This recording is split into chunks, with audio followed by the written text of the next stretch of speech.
खुदावन मसीह यीशु में मेरे अजीजों, मैं खुदावन मसीह यीशु के जिंदा मुबारक नाम में आप सबको सलाम अर्ज करता हूं और इस आत्मिक सहभागिता में आपका स्वागत करता हूं। थोड़ा सा आज आपको कुछ फर्क सा महसूस होगा, लेकिन कलाम वही होगा, आपका खादिम वही होगा और वही संगति होगी और वही प्रभु की आशीष और उसका अनुग्रह होगा। तो हम वचन की तरफ ध्यान लगाएं। आज जो खुदा बाप ने मुझे दिया है कि आपके साथ मिलकर मैं सीखूं, मरकुस रचित सुसमाचार 5 अध्याय 21 से 23 पद मैं आपके सामने पढ़ रहा हूं। जब यीशु फिर नाव से पार गया तो एक बड़ी भीड़ उसके पास इकट्ठी हो गई। वो झील के किनारे ही था कि यायर नामक आराधनालय के सरदारों में से एक आया और उसे देखकर उसके पांव पर गिरा और ये कहकर उसकी बहुत विनती की, मेरी छोटी बेटी मरने पर है, तू आकर उस पर हाथ रख कि वो चंगी हो जाए और जीवित रहे। खुदावन की बरकत उसके पाक कलाम के पढ़े जाने पर, सुने जाने पर हो। आमीन। आइए दुआ करें। प्यारे आसमानी बाप, हम सब तेरे कदमों पर शर्मिंदा हैं। तेरी जिंदा मुबारक आवाज को जो इस मुकद्दस कलाम में से निकल कर आती है सुनना चाहते हैं और खुदावन रूहानी जिंदगी में तुझसे बरकतें हासिल करना चाहते हैं। हमने से हर एक को पाक रूह का मसा अता फरमा कि कलाम का बीज जब हमारे दिल की जमीन पर गिरे तो हमारी जिंदगी में जड़ पकड़े और बहुत सा फल लाए, और जब यहां से जाएं तो उससे बहुत सी बरकत लेकर जाएं। अपने आप को तेरे अधीन करते हैं पिता, और ये प्रार्थना तेरे प्यारे पुत्र अपने उद्धार करता प्रभु यीशु मसीह के जिंदा मुबारक नाम के वसीले से मांगते हैं। सुन और कबूल कर ले। आमीन। एक बार फिर परमेश्वर का धन्यवाद करते हैं अच्छी संगति के लिए। अभी आज 21 जून फादर्स डे ऑब्जर्व किया जा रहा है, पिताओं का दिन है आज। हम बड़े किस्मत वाले लोग हैं कि हमारे पास जिस्मानी बाप भी खुदा बाप ने हमको दिया है और हमारा आत्मिक पिता स्पिरिचुअल फादर, हमारा खुदा, जिंदा खुदा, वो भी हमारे साथ है, हमारे बीच में। लेकिन फादर्स डे है और ये संसारिक फादर्स डे, इसलिए आज मैं सिर्फ संसारिक पिताओं के संबंध में बातचीत करूंगा। और हमारा जो आसमानी बाप है वो हमारे साथ, हमारे दिल में, हमारी जिंदगी में, बल्कि मैं तो कहता हूं मेरी रग रग में वो मौजूद है और उसी से सारी बरकतें हैं। अभी जो पढ़ा गया मरकुस रचित सुसमाचार 5 अध्याय 21 से 23 पद, खुदावंद मसीह यीशु के पास एक शख्स आया है जिसका नाम मरकुस लिख रहा है यायर है, और ये आराधनालय के सरदारों में से एक व्यक्ति है, ये भी सरदार है। और अभी जैसे मैंने अर्ज किया कि फादर्स डे को फादर संडे हम इसको ध्यान में रख के आज बाइबल में से देख रहे हैं। और आकर इसने पांव पर गिरा और विनती कर रहा है कि मेरी छोटी बेटी बीमार है, मरने पर है, और तू चलकर उस पर हाथ रख दे तो चंगी हो जाए और जिंदा रहे। यह शख्स इस ईमान के साथ आया है कि खुदावन मसीह यीशु अगर इसकी वो बीमार बेटी के सर पर हाथ रख देगा तो वो चंगी भी होगी और जिंदा भी रहेगी। बड़ा पुख्ता ईमान इसके पास है। लेकिन अजीजों, जब ये आया है खुदावन मसीह यीशु के पास तो सिचुएशन ये है कि इसकी जो बेटी है वो पहले से बीमार चल रही है। कितने दिनों से है पता नहीं, कलाम में जिक्र नहीं है, और ये हम अंदाजा लगा सकते हैं कि वो काफी दिन से बीमार है। नौबत यहां तक आ गई कि अब वो मरने पर है, इतनी आखिर कमजोर हो गई, वो मरने पर है। और ये व्यक्ति यायर जो है दरख्वास्त लेकर खुदावन मसीह यीशु के पास आया है। लेकिन कब आया है? जब बेटी मरने पर है। अभी वो ये पहले क्यों नहीं आया? जब ये बीमारी शुरू हुई थी, ये कमजोरी उसकी बेटी के जिस्म में जब कम शुरू हुई, ये क्यों नहीं आया? हो सकता है कि ये खुदावंद मसीह यीशु को जानता नहीं था, उसके बारे में जानता नहीं था। हो सकता है कि उस वक्त शायद इसका ईमान इस बात पर नहीं था कि खुदावंद मसीह यीशु मसीह इसकी बेटी को ठीक कर सकता है। यह भी मुमकिन है, संभावना है। ये हम एक कयास कर रहे हैं, यानी अंदाजा लगा रहे हैं। और एक वजह यह भी हो सकती है कि लापरवाह बाप है, इसने कहा ठीक हो जाएगी, आज नहीं कल, कल नहीं परसों, परसों नहीं तरसों, वक्त के साथ ठीक हो जाएगी, मौसमी बुखार है ठीक हो जाएगा, वगैरह वगैरह सोच के एक गफलत में पड़ा रहा और नहीं आया। और जब स्थिति ये आ गई कि बेटी मरने पर है, तो खुदावंद मसीह यीशु के पास आया है मेरे अजीजों। खैर खुदावंद मसीह यीशु ने इसकी दरख्वास्त को सुना, इसके साथ गए, और जब वो जा रहे थे तो बीच में और भी घटना हुई है, लेकिन हम उस पर बात नहीं करेंगे। और यायर के घर जाकर काफी बातचीत हुई वहां पर, लेकिन खुदावंद मसीह यीशु ने उस बेटी को, उस बच्ची को आवाज दी, तलीता कूमी, मैं तुझसे कहता हूं कि बाहर आ जा। वो जिंदा हो गई, वो जीवित हो उठी, वो लड़की बच गई। बाप के पास ईमान था और आदर देता है यीशु मसीह को, पैरों पर गिर के विनती कर रहा है, सब कुछ अच्छा है। और अगर आप में से याद है आप लोगों को, लास्ट संडे भी मैं यूहन्ना 4 में से आपसे बात कर रहा था, और वहां पर भी एक रॉयल ऑफिसर है जो अपने बेटे के लिए रिक्वेस्ट लेकर आया था। आज हम यार की बात कर रहे हैं, फादर्स डे है इसलिए, फादर संडे, इसलिए मैं ये विषय लेकर आया हूं। लेकिन मैंने बताया कि इस यायर ने बहुत देर की आने में, यानी नौबत जब ये पहुंची, ये आ गई कि बेटी मरने पर है, तो मसीह यीशु के पास आया। लेकिन चलिए, मुबारक है ये व्यक्ति कि उसके ईमान ने इसकी बेटी को बचा लिया, और मेरे यीशु मसीह की सामर्थ्य से इसकी बेटी बच गई। अब अगर हम फिर चले जाएं लास्ट संडे, जो रॉयल ऑफिसर आया था, और जब मैं उसके बारे में आपको बता रहा था, तो वहां पर यूहन्ना रचित सुसमाचार 4 अध्याय और वर्ष 49 49 पद में इस रॉयल ऑफिसर से खुदावंद मसीह यीशु से एक रिक्वेस्ट की, और वहां पे लिखा, इसने कहा मेरे बेटे के मरने से पहले चल मेरे घर पर, और उस पर हाथ रख, दुआ कर, उसको चंगाई दे, जिंदगी दे। मेरे बेटे के मरने से पहले चल। पहला बाप हमने देखा वो जब आया मसीह यीशु के पास कि बेटी बिल्कुल मरने पर है। खैर, लेकिन उसकी बेटी बच गई, जिंदगी पा गई। प्रभु का धन्यवाद करते हैं, प्रभु को महिमा देते हैं।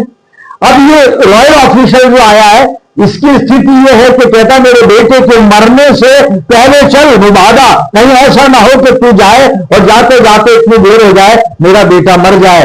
वो मरे नहीं, उससे पहले चला चल जल्दी से और उसको शिफा दे दे। इस बात की भी तस्वीर यायर से मिलती जुलती है, इस रॉयल ऑफिसर की भी। वो बेटा अचानक तो बीमार नहीं हुआ होगा, वो भी काफी दिन से बीमार था, कि पहले क्यों नहीं आया। आया है तो उस स्थिति में आया, ये खुद कह रहा है कि मेरे बेटे के मरने से पहले चल। इसने भी बहुत देर की, और वजह वही होगी जो हमने यायर की जिंदगी में देखी।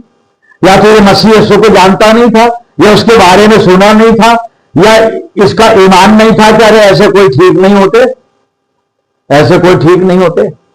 या वही बात कि गफलत, लापरवाही, और हो जाएगा ठीक, कोई नहीं, देख लेते हैं, इंतजार कर लेते हैं, दवाई तो हम दे रहे हैं ठीक हो जाएगा, नहीं होता फिर डॉक्टर चेंज करेंगे, बड़े डॉक्टर के पास जाएंगे, बड़े हॉस्पिटल में जाएंगे।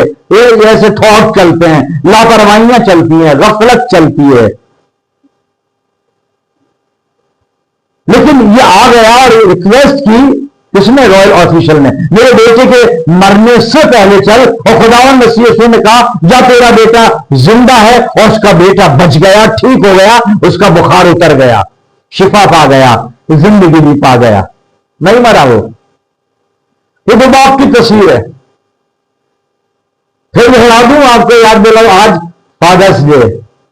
हम अपने बच्चों के लिए, उनकी जिंदगी के लिए और संसारिक जीवन के साथ साथ उनके आत्मिक जीवन के लिए हम कितने जागरूक हैं, कितने हम चौकस हैं, हम कितने अवेयर हैं मेरे जी। और ये तो संभव है कि हम उनके सांसारिक जीवन के बारे में हम अवेयर हैं, हम जागरूक हैं। बच्चे को कुछ होता है, बेटे को बेटी को एकदम हॉस्पिटल ले जाते हैं, बड़े से बड़े हॉस्पिटल में बड़े से बड़े डॉक्टर को दिखाते हैं, जिस्मानी इलाज करवाते हैं, उसमें गफलत हम नहीं करते हैं। लेकिन अब मैं दूसरा पहलू जिंदगी का टच करने वाला हूं, what about their spiritual life. वो बच्चे जिनके मां बाप उनकी रूहानी जिंदगी के बारे में ध्यान नहीं दे रहे हैं, उन बच्चों का क्या हश्र होने वाला है मेरे जीवन। और जो पेरेंट्स अपने बच्चों के आत्मिक जीवन पर ध्यान नहीं देते, जो उनकी रूहानी जिंदगी के बारे में नहीं सोचते कि बच्चा क्या परमेश्वर की संगति में है, कहीं पर बच्चा कहीं सांसारिक अभिलाषाओं में फंसकर संसार की राहों पे तो नहीं चला गया। क्या माता पिता अपने बच्चों के लिए दुआ कर रहे हैं, अपने बच्चों के लिए बड़े जागरूक है, ध्यान रखें कि उनकी स्पिरिचुअल लाइफ कैसी है, रूहानी जिंदगी में उनके क्या चल रहा है। संसारिक बातें तो ठीक है, लेकिन हमें अपने बच्चों की रूहानी जिंदगी के लिए भी तो सोचना है। और सोचना ही नहीं है, बहुत कुछ करना है। अपनी जिंदगियों को टटोले आज फादर्स डे पे। मेरी पिता हूं, हम में से बहुत से पिता हैं, अपने बच्चों के बारे में कहीं हमारा एटीट्यूड वही तो नहीं है जो यायर का था, जो रॉयल ऑफिसर का था, कह रहे ठीक हो जाएगा, धीरे धीरे हो जाएगा, दवाइयां देने हो जाएगा, या मैं यीशु मसीह के पास जाऊं, पता नहीं वो दुआ सुनेगा नहीं सुनेगा, काय को टाइम वेस्ट करूं, यीशु मसीह को पुकारने से क्या होगा भैया, अस्पताल में इलाज होगा, ऐसे कोई दुआओं से। बहुत से लोग कहते हैं दुआओं से ठीक नहीं होते। इन लोगों का सोचना, नास्तिक लोगों का, पेशेंट दवा से ठीक होता है, दवा से ठीक नहीं होता, ये डॉक्टर्स कहते हैं। मेरे से कभी आप वैसे बातचीत कीजिए अलग, मैं आपको बताऊंगा, मैंने डॉक्टर्स कहते हैं दवा तो रोकती है बीमारी को, लेकिन उसकी जड़ को खत्म करने की सामर्थ्य वो परमेश्वर के पास है, खुदा शिफा देता है। और डॉक्टरों का ये रिसर्च है डॉक्टरों की कि वो पेशेंट बहुत जल्दी ठीक होते हैं कि जिनको दवा के साथ साथ जिनके लिए दुआ की जाती है, जल्दी ठीक होते हैं वो। तो ये दोनों बात जिसकी बात हम कर रहे हैं, यार हो गया, रॉयल ऑफिसर हो गया, या तो दुआ में यकीन नहीं रखते, या उनके ईमान नहीं है इनके पास। हाँ, यार के पास ईमान था, कहता है कि चलेगा, बच्ची बच जाएगी, लेकिन देर बहुत कर दी, मरने पर है।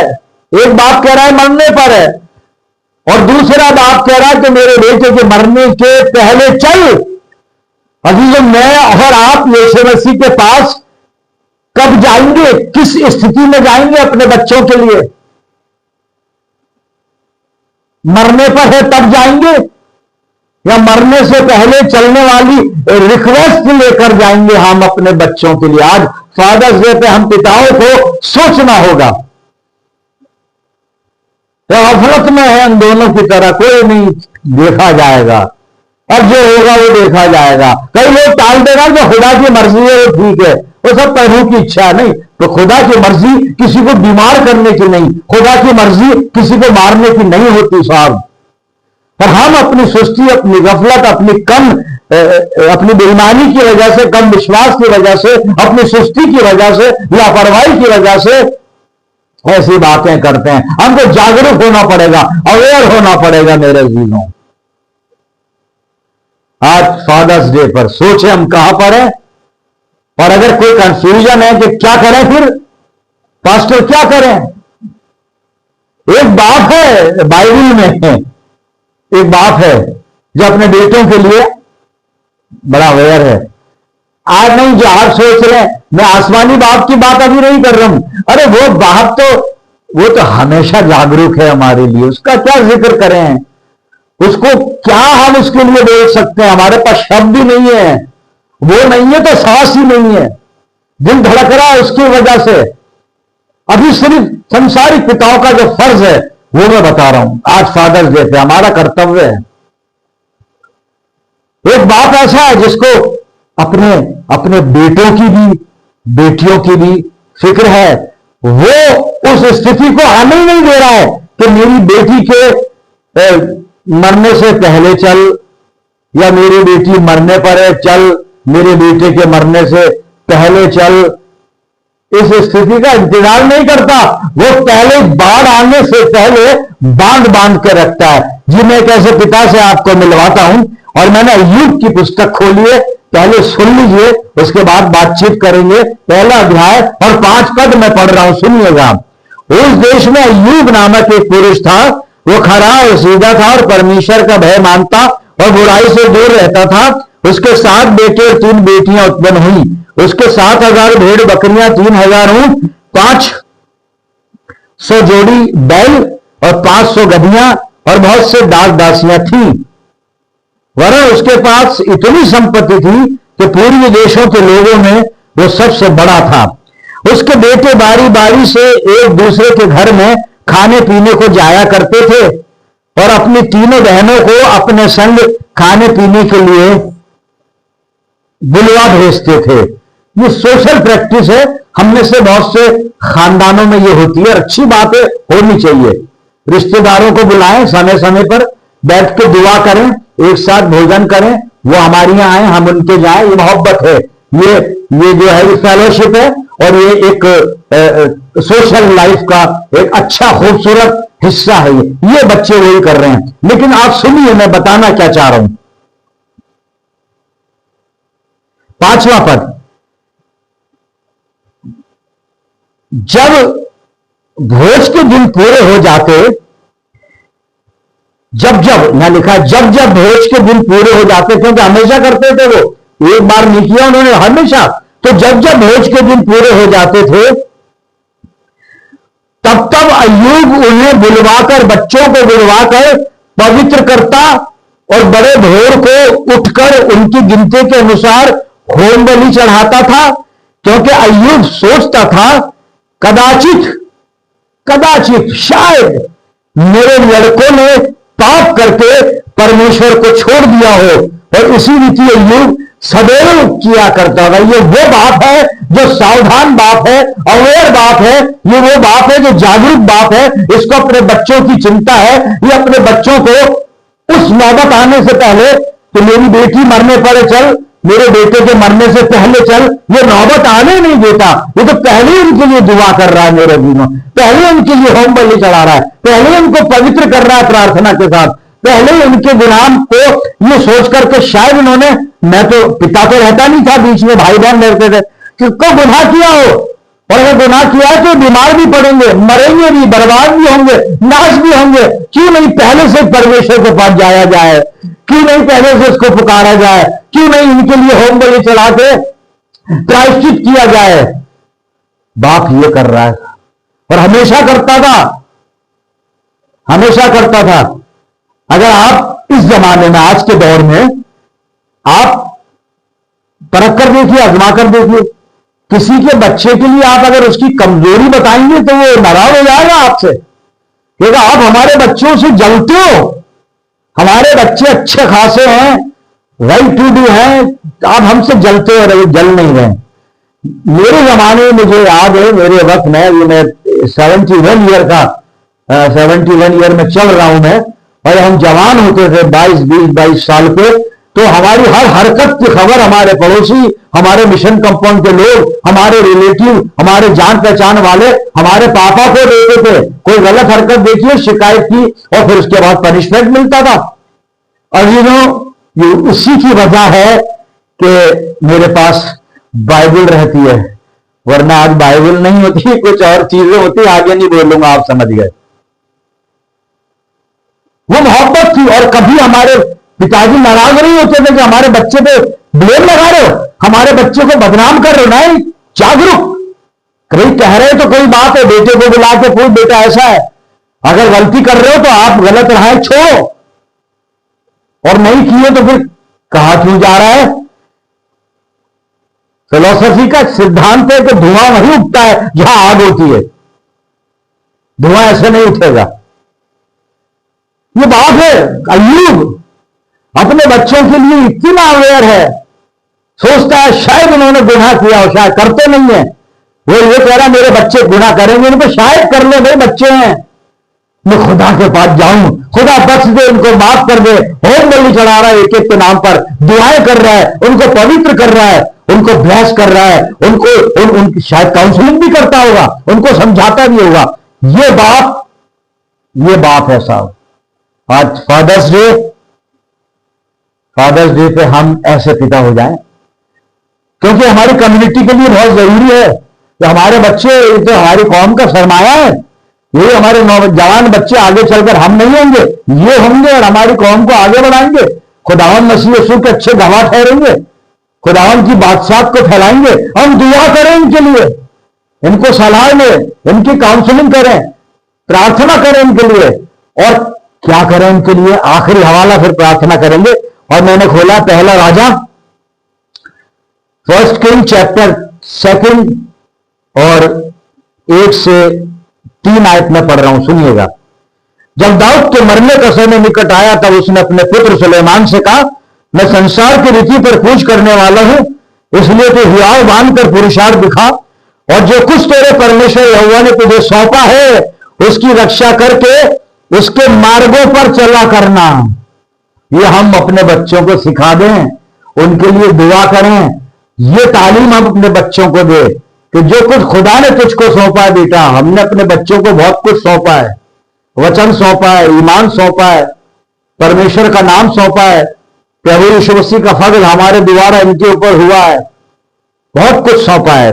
आगे चलते हैं। और जो कुछ तेरे परमेश्वर यहोवा ने तुझे सौंपा है उसकी रक्षा करके उसके मार्गों पर चला करना, और जैसा मूसा की व्यवस्था में लिखा है वैसे उसकी विधियों और आज्ञाओं और नियमों और चितौनियों का पालन करते रहना। कलाम का पालन करना है, कलाम पे चलना है, कलाम की बातों को मानना है। और उसमें क्या आशीष क्या है, मैं आगे पढ़ रहा हूं। पालन करते रहना जिससे जो कुछ तू करे और जहां कहीं तू जाए उसमें तू सफल हो जाए। सक्सेस ऑफ लाइफ, की ऑफ सक्सेस ऑफ लाइफ, जिंदगी में सफलता पाना उसकी एक कुंजी है, खुदा के पीछे चलना, खुदा की संगति में बने रहना। आज फादर्स डे पे हम सोचें अपने बच्चों के लिए, हम उनके लिए कितनी दुआएं कर रहे हैं, उनको कितनी बाइबल की बातें सिखा रहे हैं, हम रूहानी तौर पर उनको कितना स्ट्रांग बना रहे हैं, हमको यीशु मसीह की संगति में कितना उनको आगे बढ़ा रहे हैं, कितना हम उनको मोटिवेट कर रहे हैं कि वो अपने परमेश्वर को अपने जीवन से अलग ना करें मेरे जीनों। और अगर हम ऐसा कर रहे हैं तो वी आर ब्लेस्ड। तब तो आप मुझे कह सकते हो, अगर मैं कर रहा हूं, अगर मैं इस तरह से कर रहा हूं जो बताया, तो आप मुझको कह सकते हो हैप्पी फादर्स डे। और मैं भी आपको कह रहा हूं, मैं पहले से कह रहा हूं हैप्पी फादर्स डे। लेकिन हमें वचन का पालन करना है और बच्चों के लिए दुआएं करनी है, इनको पाक बना के रखना है, इनको अच्छी राहों पर चलने के लिए मोटिवेशन देना है और हर वक्त इनका ध्यान रखना है, इनसे प्यार करना है। खुदा हमारे बच्चों को, जवानों को बरकतें दे और इनको सरफराज करे, इकबालमंद करे। ये मेरी दुआ है मेरे अजीजों, इस वचन के द्वारा खुदा हमें बरकत दे। आइए दुआ करें। खुदावन हमारे प्यारे आसमानी बाप, हम तेरे बड़े शुक्रगुजार हैं इस जिंदा मुबारक कलाम के लिए जो मसीह जिंदगी में जीने के तौर तरीके हमें सिखाता है। प्रभु जी, आज जो कुछ भी कलाम ने हमें दिया है होने दे हम उस पर चलने वाले हों। मैं दुआ करता हूं जितने लोग इस दुआ में मेरे साथ हैं, इन सब अजीजों पर तेरी शफकत, रहमत, बरकत का साया हमेशा बना रहे। प्यारे खुदावन, हम सब मिलकर पूरे आलम के लिए दुआएं खैर करते हैं, अपनी जिंदगियों को तेरे अधिकार में देते हैं प्रभु। और ये प्रार्थना तेरे प्यारे इकलौते पुत्र अपने उद्धार करता प्रभु यीशु मसीह के जिंदा और मुबारक नाम के वसीले से मांगते हैं, सुन और कबूल कर ले, आमीन। अब हमारे खुदावन मसीह यीशु का फजल, खुदा बाप की मोहब्बत, पाक रूह की इफाकत, शिराकत हम में से हर एक के साथ, कुल ईमानदारों के साथ, हमारी सब कलीसियाओं के साथ अब से लेकर हमेशा तक होती रहे, आमीन।